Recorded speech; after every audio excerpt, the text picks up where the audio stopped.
Habari yako daktari, tumekuja tuone, tumeona tukuja kukuona leo. Tumeona wewe ni mganga kutoka Zanzibar. Tuko na shida mingi.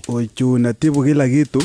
Tukaona serikali lazima itafute usaidizi. Haya maafisa ambia daktari, shida ni nini? Sasa kitu tulikuwa tunataka vile biashara imekuwa ngumu hii mwezi. Tulikuwa tunatibu kila kitu, mtu aliyepotea. Iko mwalimu jana tulishika akapotea na hapo ametuachia kila kitu yote. Tunataka utibu mwalimu arudi. Hatu ametuachia kitu. Umkorogea aweze kurudi. Alafu pia kitu kingine tulikuwa tunataka utibu uongezee traffic jam iwe mingi.